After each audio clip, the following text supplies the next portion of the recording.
Kolkata TV ডিজিটালে আপনাদের সকলকে স্বাগত। আপনাদের সঙ্গে রয়েছি আমি অঙ্কুর। আপনারা জানেন গত সপ্তাহেই বিকশিত ভারত জি রামজি এই বিল এসেছিল। MGNREGA যে বিলটি ছিল, অর্থাৎ 100 দিনের কর্মনিশ্চয়তা বিল, এই যে সেই বিলটিকে নাম পরিবর্তন করে 100 দিনের বদলে 125 দিন করা হয় এবং আরও বেশ কিছু পরিবর্তন করা হয়েছে নতুন বিলে। এবং সেই বিলটি টেবলড হয় প্রথমে লোকসভায়, তারপর লোকসভা এবং রাজ্যসভায় বিলটি নিয়ে আলোচনার পর বিরোধীদের প্রবল প্রতিবাদ সহ ভোটের জেরেই যেতে এই বিলটি পাশ হয় এবং তারপর রাষ্ট্রপতি তাতে স্বাক্ষরও করেছেন। এই যে বিকশিত ভারত জি রামজি বিল 2025, এই বিলে বেশ কিছু সমস্যা রয়েছে বলে বিরোধীদের পক্ষ থেকে বারংবারই বলা হচ্ছিল। তাদের প্রধান বক্তব্য ছিল, আগে যেমন এক্ষেত্রে যারা 100 দিনের কাজ করতেন তাদের যে আয়, সেই আয়টার জন্য যে বাজেট বরাদ্দ, সেই বাজেট বরাদ্দটা করা হতো কেন্দ্রীয় সরকারের পক্ষ থেকে, কিন্তু এখন সেটা রাজ্যের পক্ষ থেকে করা হচ্ছে। এবং এক্ষেত্রে যে দর্শন বা নীতি অনুসরণ করা হয়েছে কেন্দ্রীয় সরকারের পক্ষ থেকে, তার ভিত্তিতেই বিরোধীদের বক্তব্য ছিল। এবং সেই বক্তব্যের প্রেক্ষিতে ডেরেক ওব্রায়েন, তৃণমূল কংগ্রেসের রাজ্যসভার সাংসদ, তিনি 10টি পয়েন্টের উল্লেখ করেছেন তার ব্লগে, যেখানে তার সুস্পষ্টভাবে তিনি কারণ ব্যাখ্যা করেছেন এই 10টি পয়েন্টের মাধ্যমে যে কেন মহাত্মা গান্ধী গ্রামীণ কর্ম নিশ্চয়তা বিল বা আইন, একে শেষ করা উচিত ছিল না ভিভি জি রামজি বিলের মাধ্যমে। এই 10টি কারণের মধ্যে ডেরেক ওব্রায়েন যা বলেছেন যে নতুন যে বিল হয়েছে ভিভি জি রামজি, সেই বিলটি আগে যেটা ছিল চাহিদা ভিত্তিক অধিকার, একজন গ্রামীণ মানুষের কাজের অধিকার,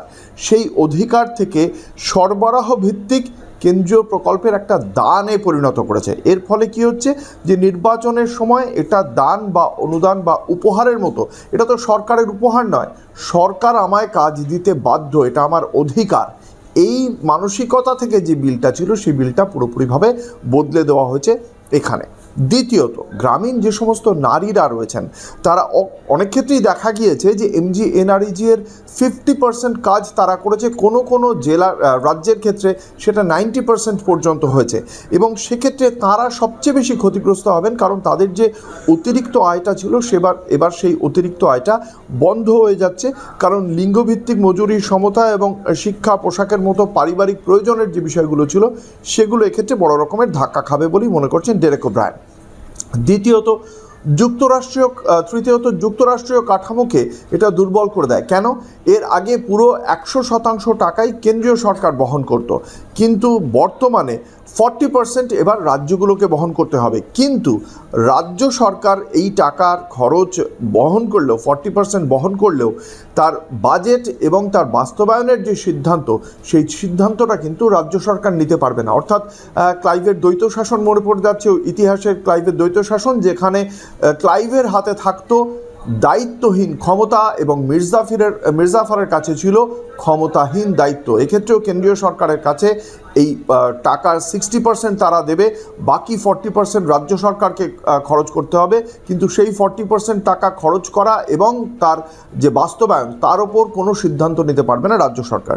ফোর্থ, কৃষি মরশুমে 60 দিনের জন্য এই কাজের বিরতি রাখা হয়েছে। এই বিরতির ফলে যে শ্রমিকদের ক্ষমতায়ন না করে কর্পোরেট ক্ষেত্রে, ওই সময়টা তারা যাতে কম পয়সায় শ্রমিক পেয়ে যায়, চিপ লেবার হয়, সেটা নিশ্চিত করা হয়েছে এই আইনের মাধ্যমে, এমনটাই অভিযোগ বিরোধীদের। এর পাশাপাশি এক্ষেত্রে খুব স্পষ্ট ভাষায় বলা হয়েছে যে ইউপিএর তো এটা শুধুমাত্র একটা UPA 1 আইন ছিল, MGNREGA এমনটা নয়, বরং একটা গণ আন্দোলন থেকে এই আইনটা উঠে এসেছিল বলেই মনে করেন ডেরেক ওব্রায়েন। সেক্ষেত্রে তাঁর বক্তব্য, সরকারের সংকীর্ণ রাজনীতি করেছে এবং এটাকে বিকৃত করে ধ্বংস করেছে।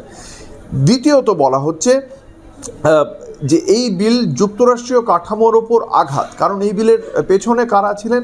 শিবরাজ সিং চৌহান, নরেন্দ্র মোদী দুজনেই মুখ্যমন্ত্রী হিসেবে তাদের সংশ্লিষ্ট রাজ্যে প্রায় 29 বছর কাটিয়েছেন, তারপরেও তারা রাজ্যকে এই বিষয়ে ক্ষমতা দেননি। স্বচ্ছতার একটা দাবি করা হয়েছে, যে স্বচ্ছতার দাবি অত্যন্ত হাস্যকর বলে মনে করেন তৃণমূল সাংসদ।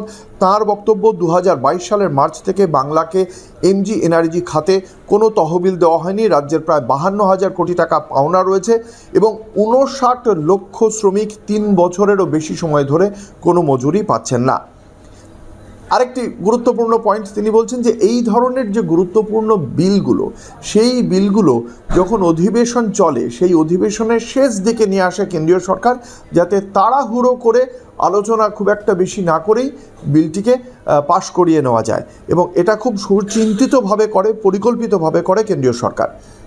বিল থেকে মহাত্মা গান্ধীর নাম বাদ দেওয়া হয়েছে। এতে কেবল জাতির পিতাকে নয়, রবীন্দ্রনাথ ঠাকুরকেও অপমান করা হয়েছে, কারণ এই মহাত্মা নামটি রবীন্দ্রনাথ ঠাকুর দিয়েছিলেন। বিলটি কর্মসংস্থান গ্যারান্টি, জীবিকা এবং সুরক্ষার মতো মূল উদ্দেশ্যগুলোকে ধ্বংস করে দেয়, যেটা কিনা 1948 সালে মহাত্মা গান্ধীকে যে 3টি বুলেট যেমনভাবে বিদ্ধ করেছিল, ঠিক একই রকমভাবে কর্মসংস্থান গ্যারান্টি, জীবিকা এবং সুরক্ষার মতো 3টি গুরুত্বপূর্ণ জায়গা ধ্বংস করে দেওয়া হয়েছে। সবশেষে তিনি যেটা বলেছেন যে এই বিলটির নিয়ে আলোচনার জন্য 8 ঘন্টা বরাদ্দ ছিল, কিন্তু বিজেপি তাদের তরফে যে সমস্ত বক্তা ছিল সেই সমস্ত বক্তাদের প্রত্যাহার করে নেয়, ফলে 6 ঘন্টার মধ্যেই আলোচনা শেষ হয়ে যায়।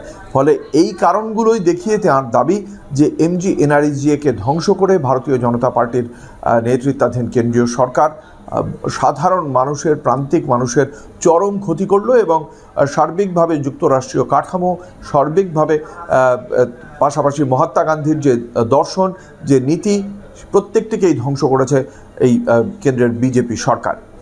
এমনই খবরের জন্য দেখতে থাকুন কলকাতা টিভি ও কলকাতা টিভি ডিজিটাল, রাত দিন 7 দিন।